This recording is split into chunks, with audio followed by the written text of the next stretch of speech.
Olá, boa noite. Eu sou o pastor Fred, da Igreja Batista Livre, de Carandaí, também de Antônio Carlos. E nesta noite eu quero encerrar o nosso estudo sobre depressão. Conflitos da vida, depressão, como ajudar um deprimido. Hoje nós traremos as últimas propostas que irão lhe ajudar ou irão nos conduzir a ajudar outras pessoas que estiverem passando por este problema do século. Tá bom? Fique comigo e que em nome de Cristo nós possamos ser beneficiados com essas propostas que nós veremos nesta noite. Vamos orar? Pai, por Cristo Jesus, nosso Senhor, nós te damos graças, te louvamos, te exaltamos porque Tu és Deus e não há outro Senhor conforme o Senhor. Não há outro Deus, Senhor, que seja tão pessoal. Não há outro Deus que se faça presente na nossa vida, se importe conosco, que nos ama do jeito que o Senhor nos ama e que se compadece, tendo também misericórdia de nós em todas as situações. Deus, nós te louvamos, te exaltamos, pedimos perdão ao Senhor e pedimos ao Senhor que o Senhor abençoe, Senhor, a conclusão deste estudo. Em tudo nós te damos graças, no nome de Jesus. Amém. Amém. Como ajudar um deprimido? E nós começamos a falar de propostas que ajudarão as pessoas que estão passando por depressão. E as ajudas que nós vimos na semana passada são: lide diretamente com a causa. Desfoque do sintoma e focalize na causa que tem levado você a ficar deprimido. Segunda proposta, confie plenamente em Deus. Deixa Deus ser de fato o Deus da sua vida, não só de palavras, mas em ações. Saiba lidar com o desespero. Às vezes nós não sabemos lidar com aqueles momentos ruins, aqueles momentos desesperadores. Mas vimos semana passada que nós precisamos aprender a lidar com eles. Afinal de contas, nem tudo na nossa vida vai ser do jeito que a gente planeja ou que a gente quer. Aprenda também a lidar com a sua raiva ou com a sua culpa. Este é uma outra proposta muito importante de entendermos.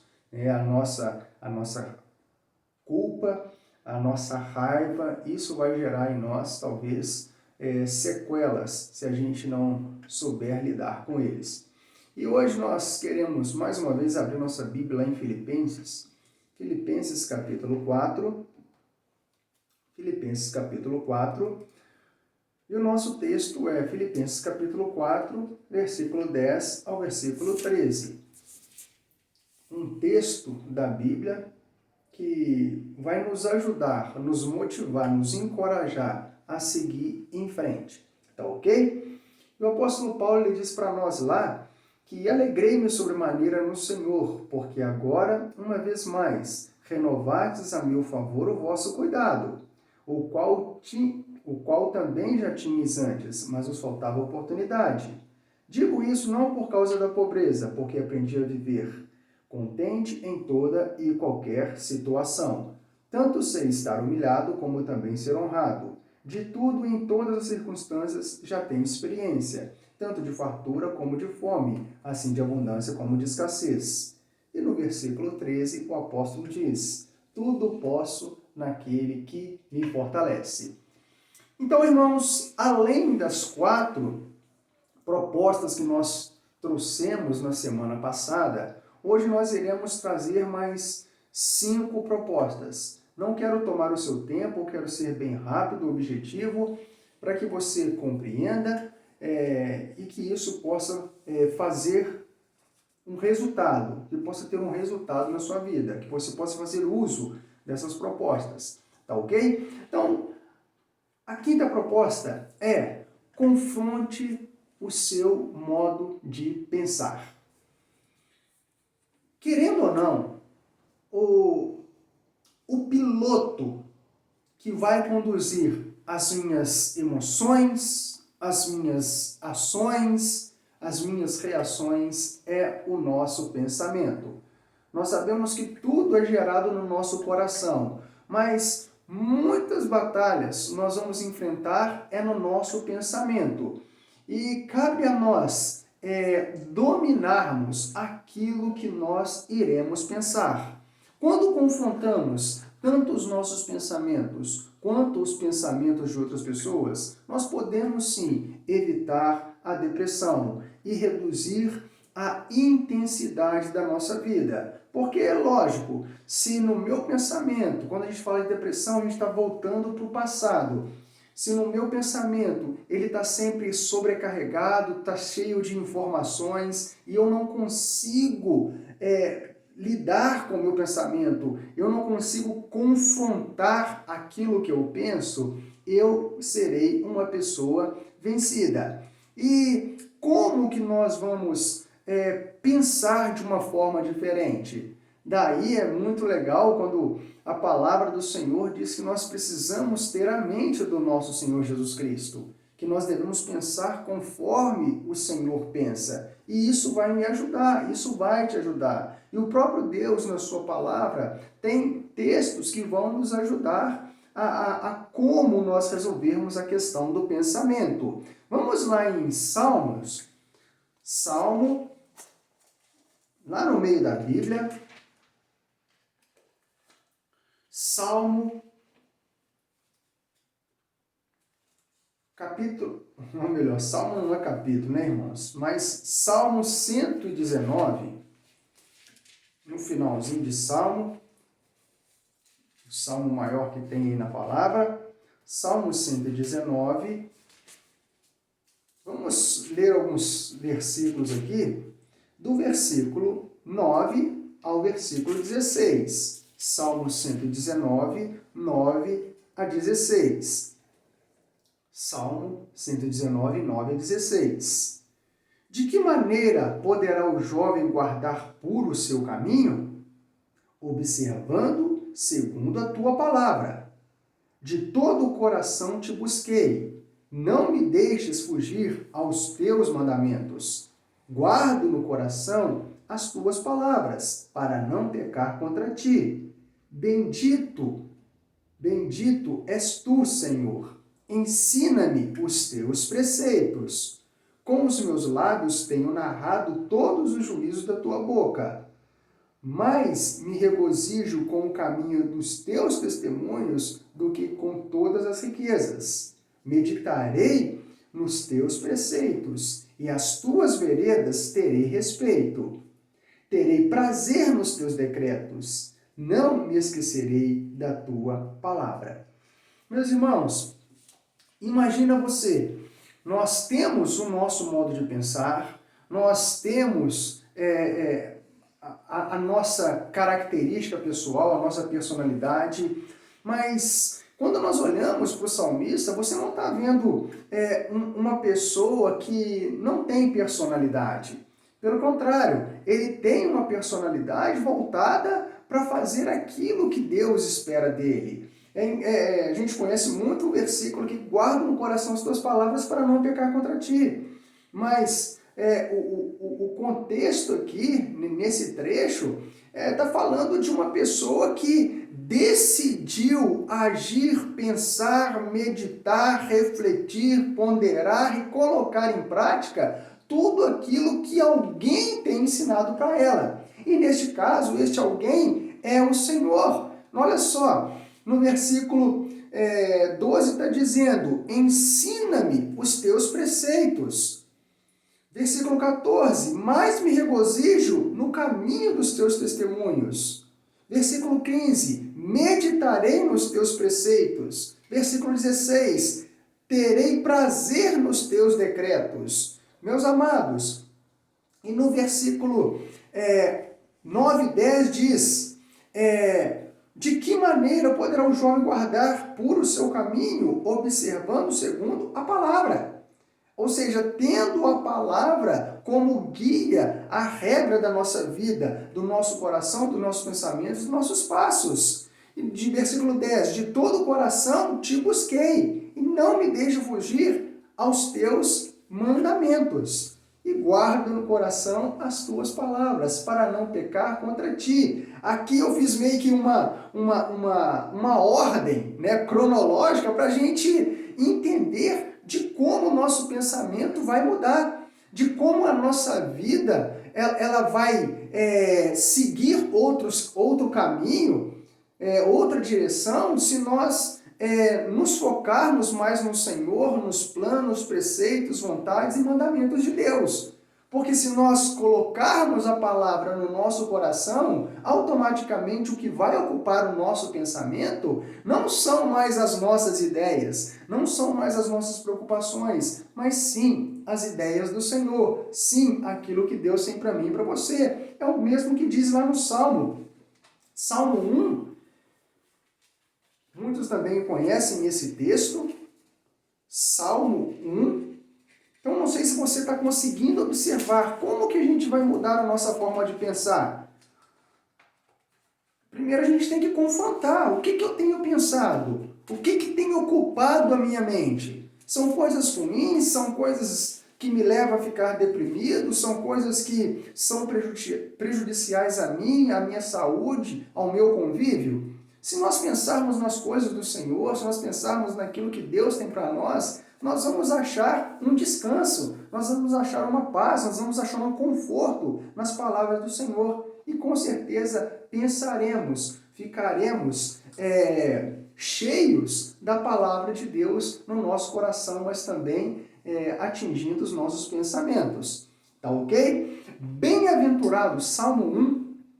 Vamos só ler os 2 versículos primeiro. Bem-aventurado o homem que não anda no conselho dos ímpios. Não adianta, se a gente for parar para escutar as pessoas ao nosso redor que não têm Deus, que são céticos, que não creem no nosso Deus, eles vão nos levar, eles vão querer nos conduzir, vão nos convencer a pensar iguais a eles, a agir iguais a eles.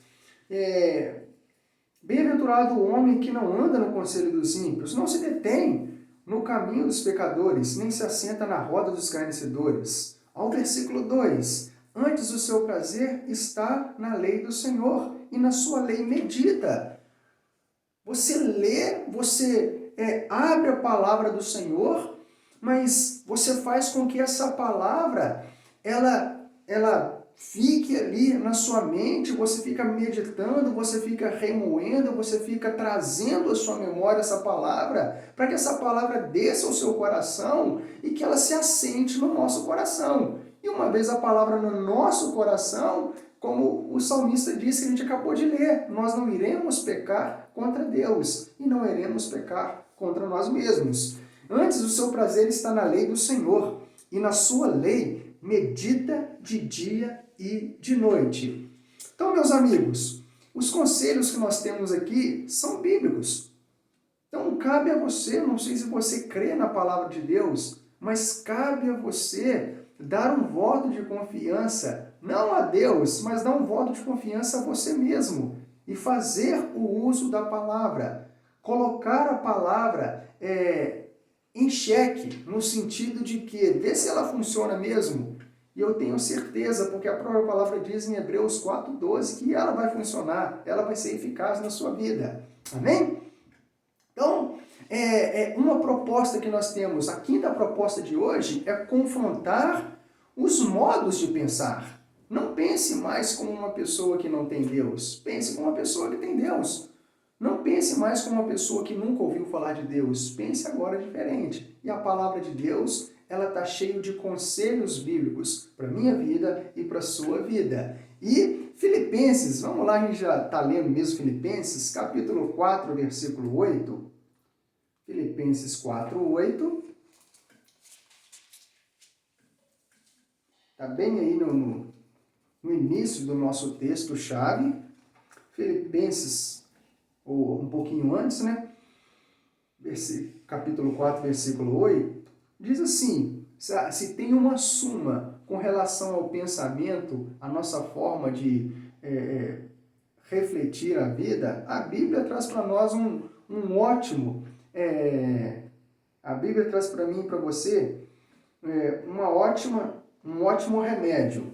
e diz assim: finalmente, irmãos, tudo que é verdadeiro, tudo que é respeitável, tudo que é justo, tudo que é puro, tudo que é amável, tudo que é de boa fama, se alguma virtude há e se algum louvor existe, seja isso que ocupe, que tome o lugar, que preencha o vosso pensamento. Se nós pensarmos coisas boas, não estou dizendo que nós devemos fingir que o mundo, já falei sobre isso aqui, que o mundo é um mundo bom. Não é isso. Mas se nós ocuparmos o nosso pensamento com coisas positivas, coisas, como diz a palavra do Senhor aqui, coisas que realmente valem a pena, nós teremos descanso na nossa alma, tá bom? Enquanto isso, Deus vai cuidando de nós. Outra proposta é: aprenda a ter domínio sobre si. Então, peraí, eu vou confrontar a minha forma de pensar, mas eu também vou aprender a ter domínio de mim. Gálatas, volta 2 livros aí.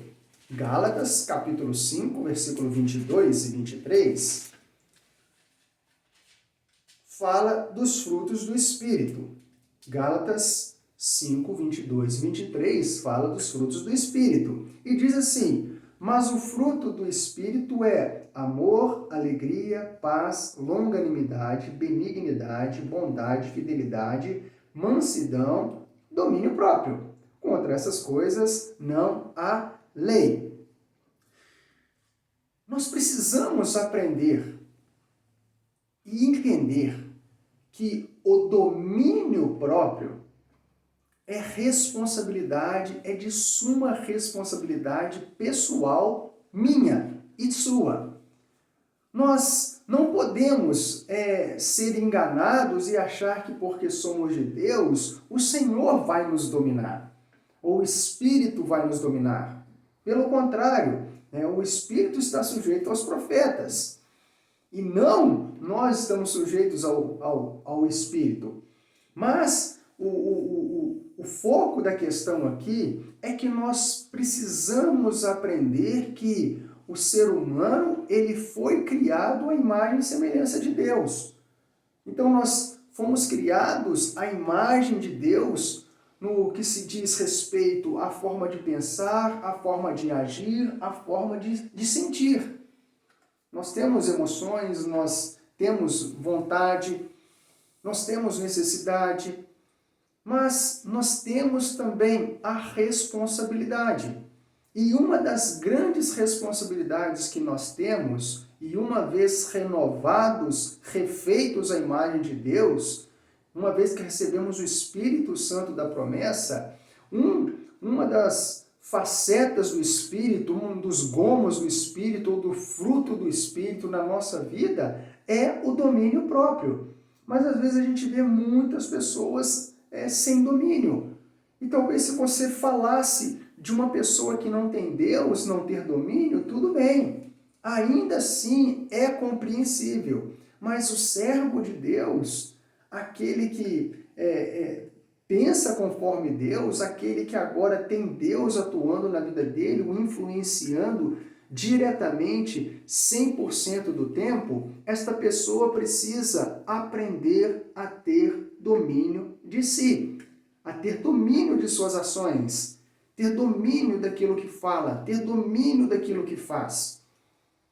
Porque senão nós vamos dominar, nós vamos sufocar o espírito que está em nós. E ter domínio, isso significa em qualquer situação, principalmente nas circunstâncias adversas da nossa vida. Porque termos domínio enquanto nós estamos num lugar tranquilo, onde ninguém nos causa dano nenhum, ter domínio onde você está dirigindo em uma estrada que não tem carro nenhum, não tem bicho, não tem nada, não tem adversidade, não tem problema de trânsito, é fácil. O difícil é nós termos domínio quando nós somos confrontados. Por exemplo, no próprio trânsito, como eu estou falando aqui. É ali que a gente precisa, peraí, quem eu sou? Eu sou um servo de Deus? Quem eu sou? Eu sou uma pessoa criada em imagem e semelhança do Senhor? Não, então peraí, eu tenho que pensar de outra forma. Isso às vezes também se reflete muito dentro dos nossos lares. Às vezes é nos nossos lares que nós perdemos a paciência. Né? Pais com filhos, né? Educar os filhos é muito difícil. E eu sei disso. Eu tenho 2 meninos marmanjos aqui e estou passando apertado com eles. Mas nós precisamos, eu preciso entender que o domínio próprio é responsabilidade minha. É um fruto do Espírito, é um agir do Espírito em mim. Mas cabe a mim aceitar, entender que é eu que preciso exercer esse domínio. Tá ok? Ou seja, quando nós temos domínio de nós mesmos, sobre nós mesmos, vai haver menos probabilidade de nós nos sentirmos impotentes. Porque uma vez que as minhas emoções dominam a minha vida, né, o lado sentimental vai me dominando, lógico, isso vai levar eu e você a uma deprê. E vamos ficar, sim, vamos ser pessoas, sim, deprimidas. Né? Então, vamos pensar a respeito disso, porque isso faz todo sentido. Atos capítulo 27, lá em Atos capítulo 27, conta a história do naufrágio onde o apóstolo Paulo se encontrava. Atos capítulo 27. Atos 27,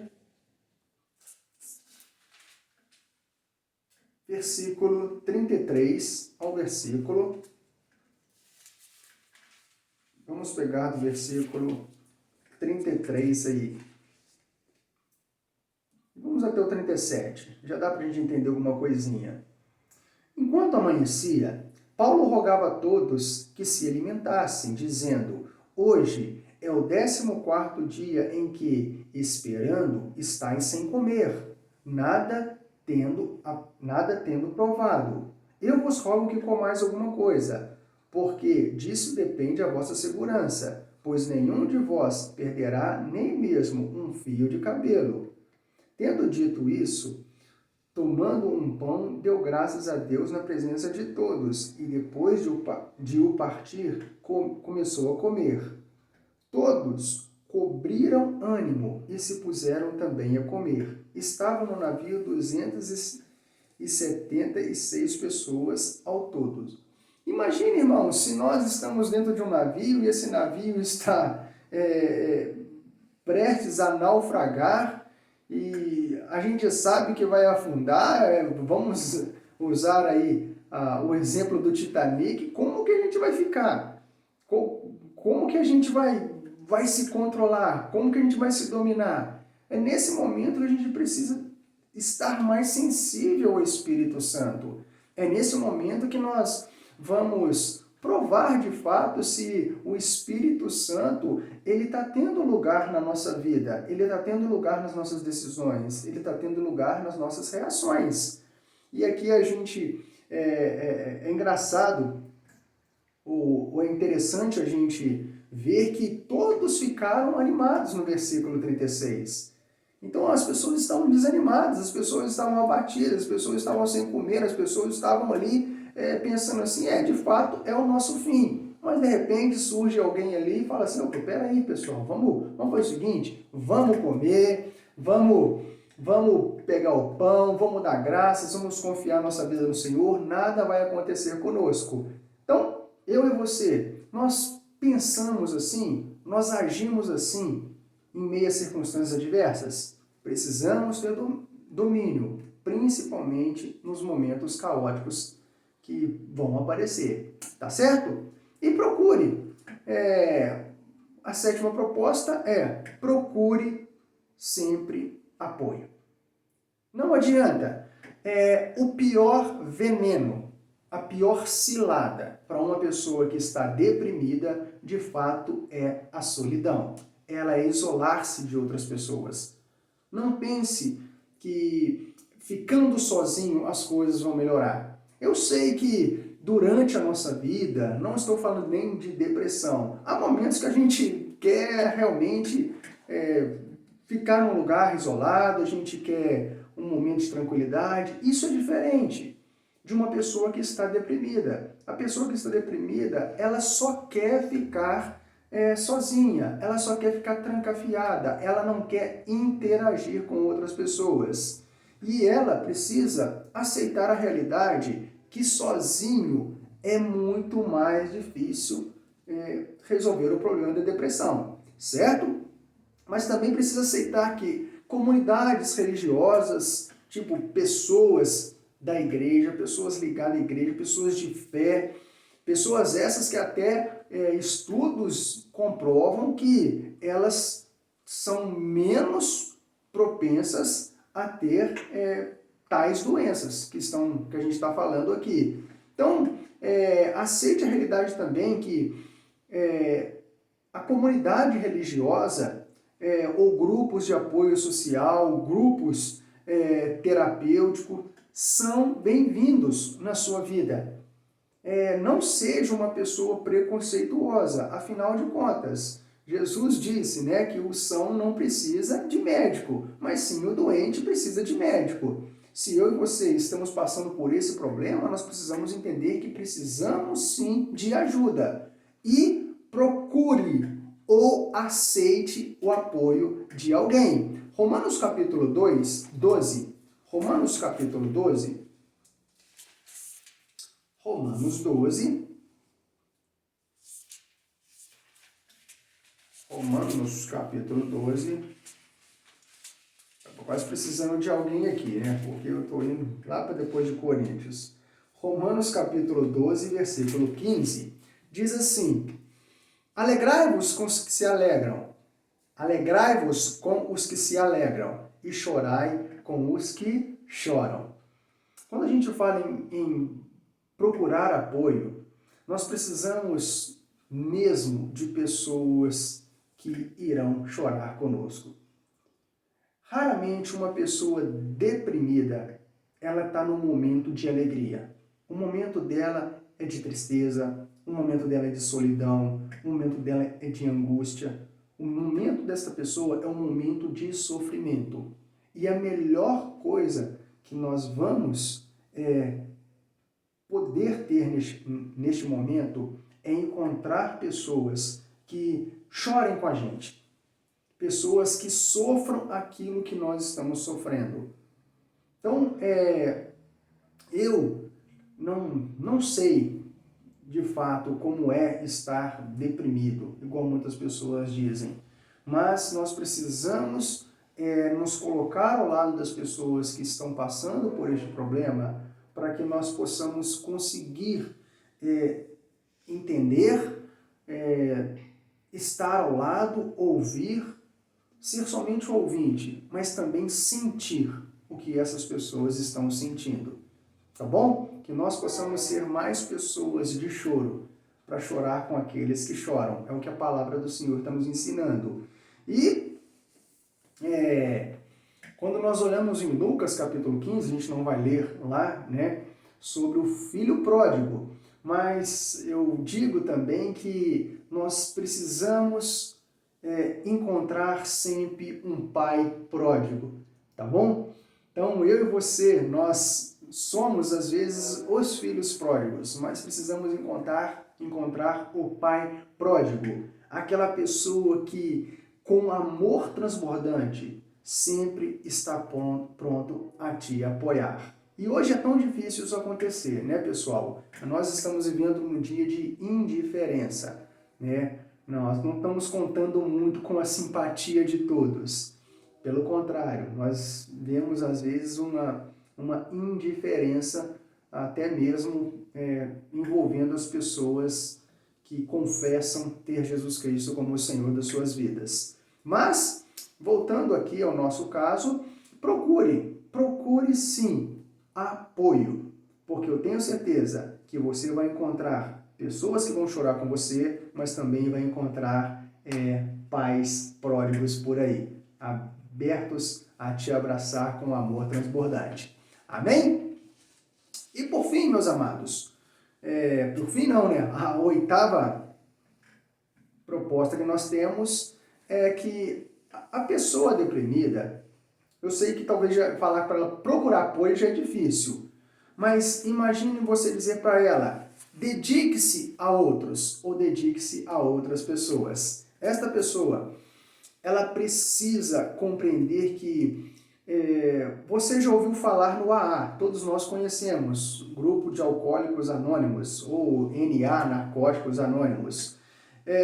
Esses grupos são provas vivas de que ajudar os outros com o nosso problema acaba nos ajudando muito mais do que nós imaginamos, certo? Sendo assim, nós precisamos entender que quando eu procuro pessoas, procuro um grupo, seja um grupo terapêutico, seja dentro de uma igreja, seja no meio da família, e eu procuro pessoas que estão passando pelo mesmo problema que eu, pode ter certeza que a minha vida, pode ter certeza que tudo aquilo que eu compartilhar com a pessoa, isso vai ajudar muito mais a mim do que talvez mesmo até a pessoa que nós estamos ajudando.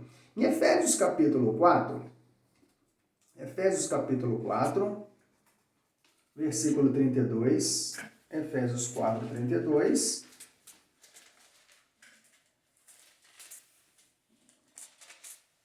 Efésios capítulo 4, versículo 32. A gente precisa, antes, sede uns para com os outros. Nós precisamos entender a dinâmica que a Bíblia, o Novo Testamento, a Palavra do Senhor traz para nós sobre esse compartilhar de vidas uns com os outros, sobre essa mutualidade. Isso é muito importante, até mesmo para a pessoa que está deprimida. E Hebreus capítulo 10, versículo 24, Hebreus 10, 24...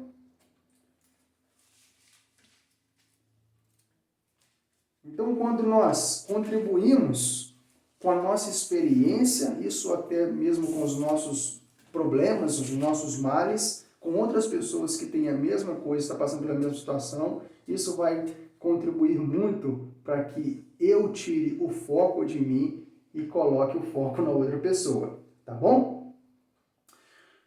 Hebreus capítulo 10, versículo 24, diz assim, Hebreus 10, 24, consideremos também uns aos outros, mutualidade, para nos estimularmos. Pensemos, em outras palavras, pensemos em como motivar uns aos outros. Então, nos estimular aqui é eu pensar em como motivar outras pessoas. E ser exemplo, ou dar o exemplo da minha própria luta, isso é uma motivação para outras pessoas, mas também é uma motivação para a minha vida. E isso vai nos estimular, isso vai nos motivar, isso vai nos colocar para frente. Tá ok? Então, meus amados, aqui eu trouxe mais estas dicas. E por fim, a última dica é uma dica bem prática. Pratique e incentive exercícios físicos. A prática física, nós já falamos lá que é um problema quando a pessoa não pratica exercícios. Então, logo, uma boa alimentação, uma boa rotina de vida, um bom grupo que você consiga ter, pessoas ao seu redor que motivem você a fazer um exercício físico, isso vai ajudar muito também na recuperação da sua depressão. Tá ok? Então, meus amados, nós vimos aqui algumas de inúmeras propostas que nós temos e espero que todas elas possam te ajudar. Espero que você seja beneficiado com essas propostas que nós falamos aqui nesta noite. Tá bom? Eu espero que você seja ricamente mesmo abençoado e eu quero concluir lá em 2 Coríntios, para você que talvez está se achando muito fraco, muito problema, 2 Coríntios capítulo 12, o apóstolo Paulo diz o seguinte, versículo 10, Pelo que sinto prazer nas fraquezas, nas injúrias, nas necessidades, nas perseguições, nas angústias, por amor de Cristo. Finalzinho do versículo. Porque quando sou fraco, então é que sou forte. Mas por quê? Porque a graça do Senhor era bastante, lá no versículo 9. Então ele me disse, a minha graça te basta. Não fique chateado por se sentir fraco, por estar angustiado, por estar deprimido ou por qualquer outro problema. Mas coloque a sua vida à disposição do nosso Deus. E eu tenho certeza que isso vai fazer algo melhor para você. Vai te dar uma sensação melhor. Tá bom? Então, meus amados, vamos orar mais uma vez. Pai, obrigado por este tempo que o Senhor nos concedeu aqui, mesmo, Senhor, separados fisicamente, mas unidos no Senhor pelo Teu sangue.